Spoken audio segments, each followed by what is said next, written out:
بس یہی حال حضور جان کائنات صلی اللہ تعالی علیہ وآلہ وسلم کا ہوتا۔ وہ اپنے محبوب سے ملاقات کے شوق میں رمضان کا انتظار کرتے، فرط محبت میں ماہ رجب اور شعبان سے ہی پکارنا شروع ہو جاتے، اللہم بارک لنا فی رجب و شعبان وبلغنا رمضان، اے اللہ ہمیں ماہ رجب اور شعبان میں برکت عطا فرما اور ہمیں رمضان تک پہنچا۔ تو رمضان کا انتظار رجب اور شعبان سے ہی شروع ہو جاتا، اس لیے کہ یہ وہ مہینہ ہے جس میں اللہ جل وعلا کی رحمتیں اپنی آغوش پھیلائے ہوئے انسان کے انتظار میں رہتی ہیں۔ یوں تو سارا سال ہی اللہ رب العالمین بلکہ ہر لمحہ ہی اللہ رب العالمین کی رحمت پکارتی ہے اور انسانوں کے لیے کھلی رہتی ہے، لیکن اس مہینے میں خاص کرم نوازی اللہ عطا فرماتا ہے۔ ہم وہ خوش قسمت لوگ ہیں جن کی دہلیز پر رمضان المبارک دستک دے رہا ہے۔ ہم اپنے اس انوکھے مہمان کا استقبال کر رہے ہیں۔ ایک ہفتے کے بعد اللہ رب العالمین کا یہ خوبصورت پرنور مہینہ ہمیں عطا ہونے والا ہے۔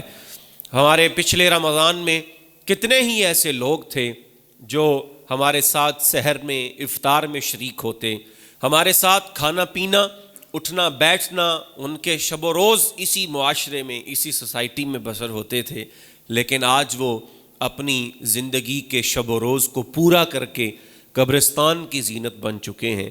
اب ان کی صرف یادیں باقی ہیں۔ اسی طرح کوئی رمضان آئے گا تو ہم بھی اپنا وقت پورا کر کے اللہ رب العالمین کے حضور پیش ہو جائیں گے۔ اس سے پہلے یہ سارا وقت ہمارے لیے غنیمت ہے۔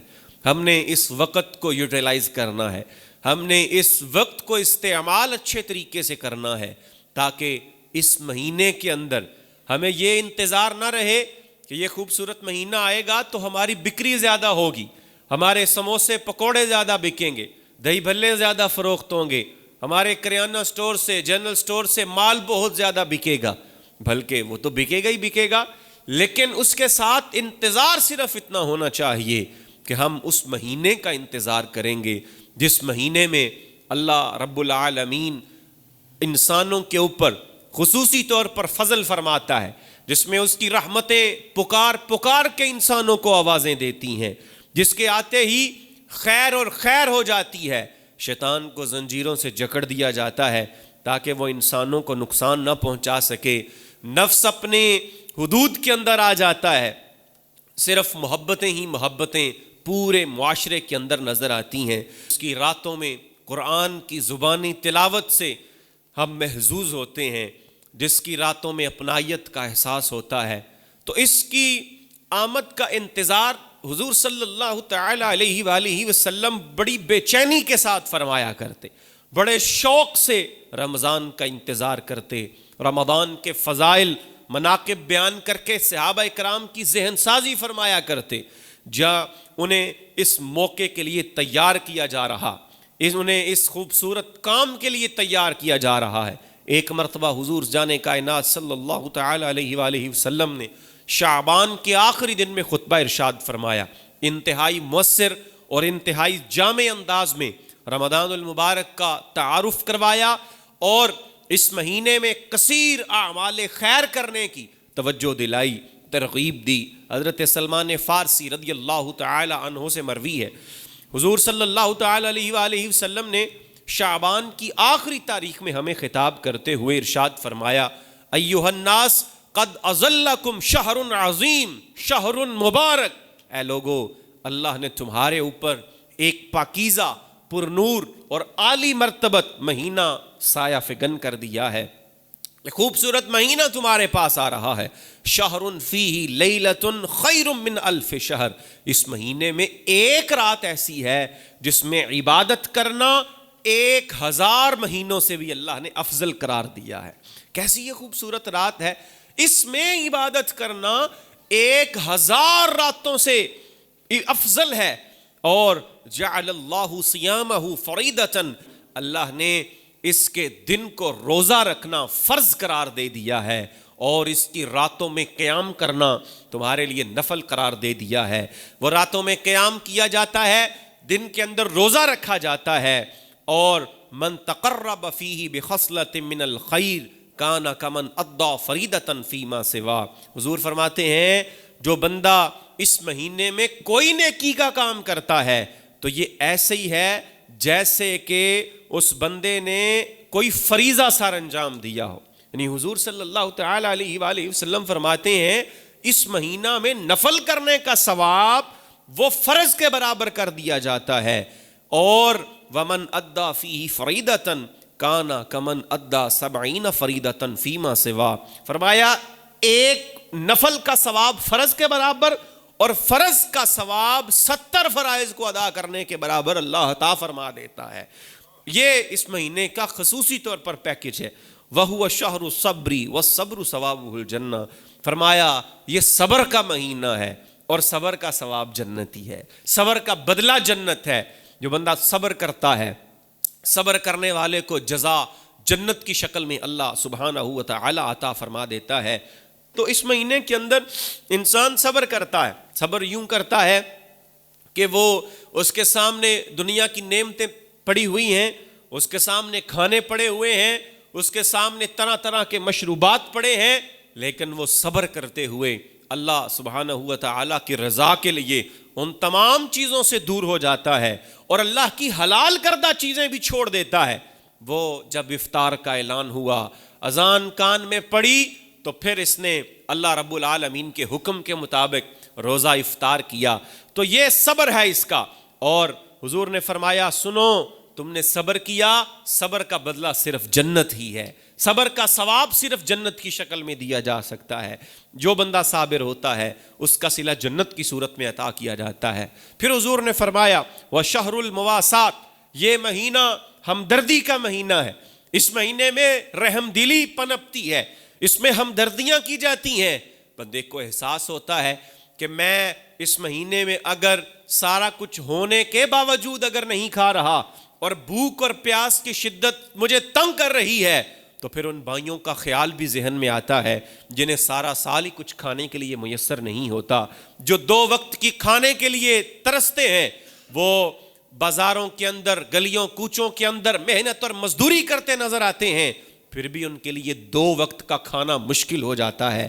تو ان بندوں کے ساتھ رحم دلی اور شفقت کے جذبات انسان کے دل کے اندر پیدا ہوتے ہیں. جب بھوک اور پیاس لگتی ہے تو ان لوگوں کا خیال دل کے اندر آتا ہے. اسی لیے فرمایا بشہر المواسات, یہ رحم دلی کا مہینہ ہے, یہ ہمدردی کا مہینہ ہے, یہ محبت کا مہینہ ہے. وَشَهْرٌ يَزْدَادُ فِيهِ رِزْقُ الْمُؤْمِنِ, حضور نے فرمایا یہ وہ مہینہ ہے جس میں انسان کا رزق وسیع ہو جاتا ہے.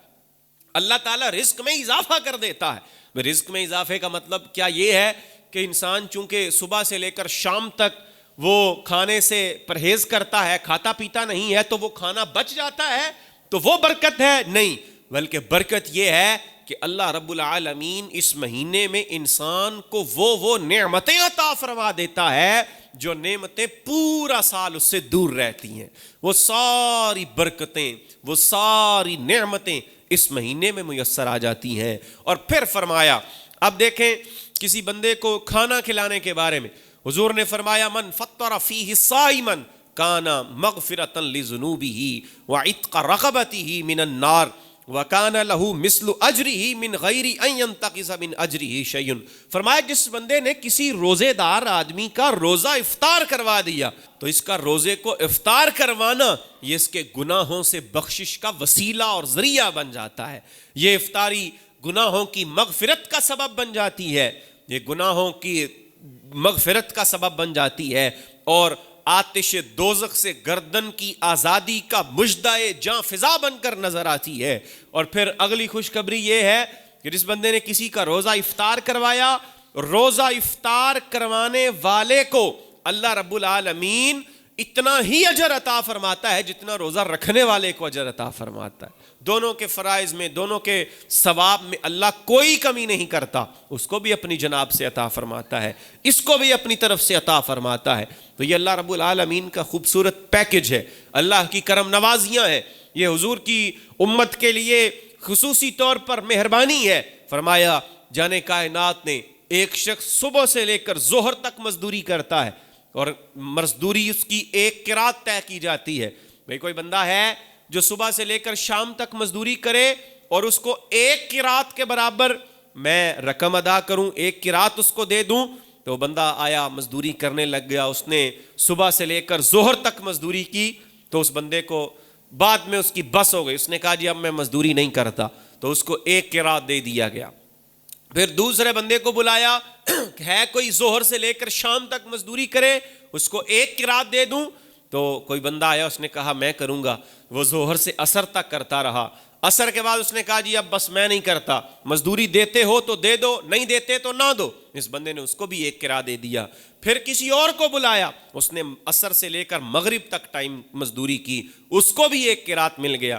اب فجر سے لے کر ظہر تک بہت لمبا ٹائم ہے, لیکن اس کے بدلے میں ایک قرات.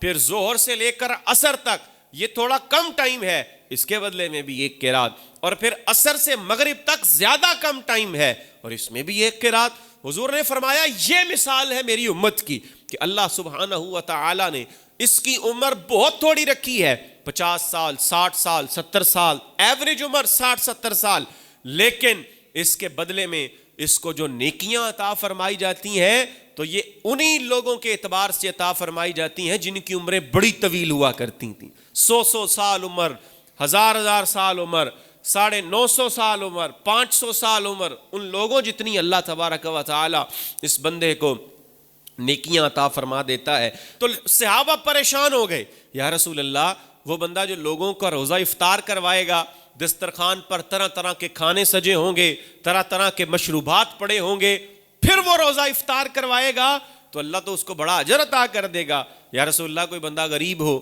وہ یہ چیزیں افورڈ نہیں کر سکتا, تو اس کے لیے کیا حکم ہے, کیا وہ اس طرح کے کسی ثواب کو حاصل کر سکتا ہے؟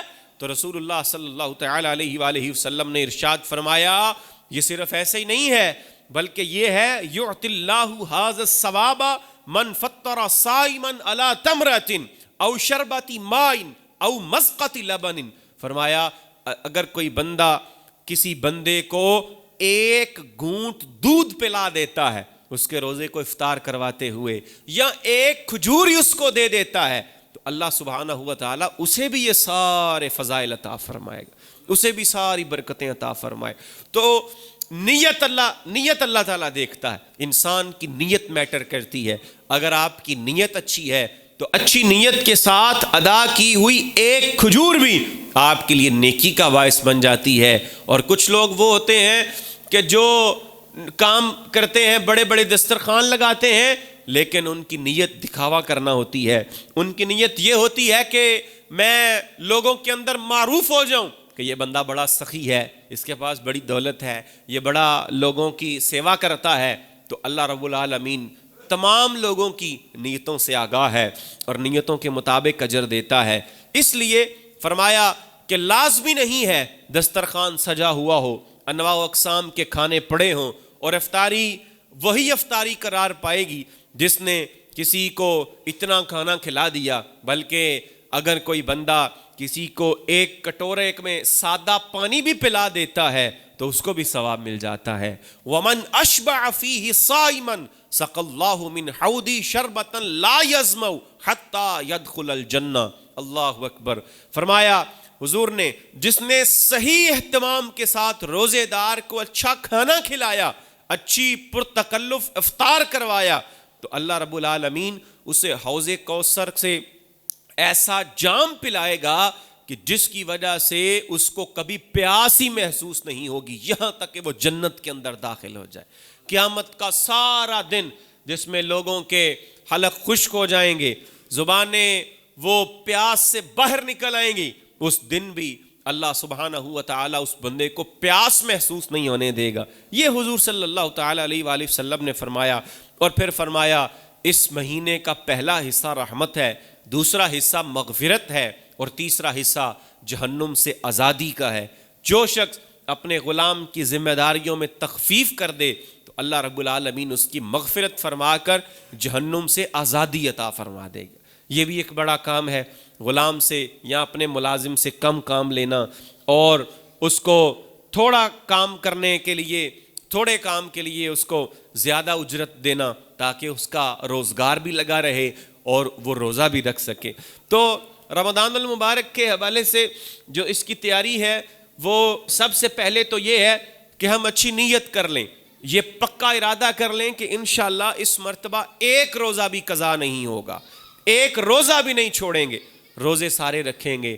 انسان کو تکلیف آتی رہتی ہیں، چھوٹی موٹی بیماریاں بھی لگی رہتی ہیں، لیکن روزہ رکھنے کی وجہ سے، اس فاسٹنگ کی وجہ سے اللہ سبحانہ و تعالی انسان کی جسم کو، انسان کی باڈی کو جو پورا سال اس نے بے احتیاطیاں کی ہوتی ہیں، ان بے احتیاطیوں کے ساتھ جو اس کا جسم وہ ایک خراب رستے پر چلنا شروع ہوتا ہے، تو اس ایک مہینے کے روزے کی وجہ سے اللہ سبحانہ و تعالیٰ دوبارہ سے اس کی پوری باڈی کو ریپیئر کر دیتا ہے، سارا جسم دوبارہ سیٹ ہو جاتا ہے، اس میں سے ساری اضافی چیزیں نکل جاتی ہیں اور پھر اچھے طریقے سے پھر انسان کی باڈی اسی روٹین پر آ جاتی ہے۔ تو سب سے پہلے تو نیت کرنی ہے، روزہ کا جو مقصود ہے اس کو حاصل کرنے کی کوشش کرنی ہے۔ روزہ کا مقصود کیا ہے؟ روزہ کا مقصود یہ ہے کہ ہمیں تقویٰ میسر ہو جائے، تقویٰ حاصل ہو جائے، اور اگر تقویٰ ہی حاصل نہیں ہوتا، اگر گناہوں سے بچ ہی نہیں رہے، اگر اللہ سبحانہ و تعالیٰ کے اس خوبصورت مہینے سے فائدہ اٹھا کر اپنے گناہوں کی بخشش بھی نہیں کروا رہے اور وہی برائیاں کر رہے ہیں، تو پھر روزہ پیاس کے علاوہ کچھ نہیں ہے۔ حضور نے فرمایا رب صائم لیس لہ من صیامہ الا الجوع ورب قائم لیس لہ من قیامہ الا السحر۔ حضور نے فرمایا کتنے ہی روزہ رکھنے والے ایسے ہیں جن کو ان کے روزہ سے سوائے بھوک اور پیاس کے اور کچھ حاصل نہیں ہوتا، اور کتنے ہی ایسے نمازیں پڑھنے والے، قیام کرنے والے ہیں جن کو اس قیام سے سوائے تھکاوٹ کے اور کچھ حاصل نہیں ہوتا، لمبی لمبی راتوں میں قیام کرتے رہتے ہیں، لیکن چونکہ اس میں نیت اچھی نہیں ہوتی، دکھاوا کرنا مقصد ہوتا ہے، لوگوں کو دکھانا مقصد ہوتا ہے، تو اسے صرف تھکاوٹ ہی حاصل ہو سکتی ہے، اور قیام سے جاگنے کے علاوہ اور کچھ حاصل نہیں ہوتا، صرف یہ نیند کے اندر خلل ہی آتا ہے، اور روزہ رکھنے سے صرف طبیعت بھوک اور پیاس ہی صرف رہتی ہے، باقی پھر کچھ حاصل نہیں ہوتا، تقویٰ حاصل نہیں ہوتا۔ اس لیے یہ کرنا بھی ضروری ہے۔ پھر رمضان سے پہلے ایک اور کام بڑا اہم ہے، وہ یہ ہے کہ ہمیں اپنی خریداری کو مکمل کرنا ہے۔ ہماری بد نصیبی یہ ہے کہ رمضان المبارک کا اکثر حصہ ہم اللہ رب العالمین کو یاد کرنے کی بجائے، ہم ان ساعتوں میں اللہ کے حضور سجدہ ریز ہونے کی بجائے اس کا زیادہ تر حصہ بازاروں میں گزار دیتے ہیں، کبھی شاپنگ کرنے جا رہے ہیں، کبھی کچھ خریدا جا رہا ہے، کبھی کچھ خریدا جا رہا ہے۔ تو کوشش یہ کریں کہ رمضان المبارک کے آنے سے پہلے ساری اپنی خریداری، راشن وغیرہ جو کچھ بھی لینا ہے وہ مکمل ہو جائے، تاکہ ان خوبصورت اور قیمتی ساعتوں سے فائدہ اٹھایا جا سکے۔ اللہ رب العالمین نے اس میں جو ہمیں رات عطا فرمائی ہے شب قدر، فرمایا لیلۃ القدر خیر من الف شہر، یہ 1000 مہینوں سے بہتر ہے۔ تو پھر اس 1000 مہینے سے بہتر رات کا فائدہ بھی اس طرح سے اٹھانا چاہیے، اس میں اعمال بھی ایسے کرنے چاہیے۔ اور عیدین کی راتوں کے بارے میں فرمایا من قام لیلتی العیدین محتسبا للہ لم یمت قلبہ یوم تموت القلوب۔ حضور نے فرمایا جو عید الفطر اور عید الاضحیٰ کی راتوں میں اللہ سے اجر اور ثواب چاہتے ہوئے قیام کرتا ہے، تو اللہ رب العالمین اس کے دل کو کبھی مردہ نہیں ہونے دے گا، دل اس کا زندہ رہے گا، اس کے دل کو پاکیزگی اور حیات نصیب ہوگی۔ اس کا دل جس طرح لوگوں کے دل مر جاتے ہیں تو اللہ اس کے دل کو کبھی سخت نہیں ہونے دے گا، دل کو مرنے نہیں دے گا۔ ملازموں سے اور خادموں سے بوجھ بھی ہلکا کر دیا جائے تاکہ وہ بھی روزہ رکھ سکیں اور وہ رزق بھی کما سکیں۔ حضور نے فرمایا من خفف عن مملوکہ غفر اللہ لہ واعتقہ من النار، جو بندہ اپنے غلام پر آسانی کرتا ہے اللہ سبحانہ و تعالی اس کے اوپر آسانی فرما دیتا ہے، اللہ تبارک و تعالی اس بندے کی بخشش کر دیتا ہے اور اسے جہنم سے آزاد کر دیتا ہے۔ اسی لیے جن لوگوں نے ملازم رکھے ہیں تو ان کو روزہ رکھنے کا موقع دو، ان کا جو مزدوری کا ٹائم ہے، ان کے جو کام کرنے کا ٹائم ہے اس کو کم کر دو، اس ڈیوریشن کو کم کر دو گے تھوڑا کام لوگے تو اللہ رب العالمین تمہاری بھی تھوڑی نیکیوں کے اوپر راضی ہو جائے گا. اسی لیے یہ ضروری ہے. پھر حقوق اللہ، حقوق العباد کی ادائیگی بھی میں اس مہینے میں کرنی ہے. کہ حقوق اللہ تو عام طور پر لوگ بجا لاتے ہیں، کسی بندے کا نمازوں کا، روزے کا، جو کبھی نہیں بھی مسجد میں آتا رمضان میں وہ بھی آ جاتا ہے. تو رمضان میں لوگ حقوق اللہ کا خیال کرتے ہیں، لیکن اس مہینے میں حقوق العباد کا خیال رکھنا بھی اتنا ہی زیادہ اہم ہے.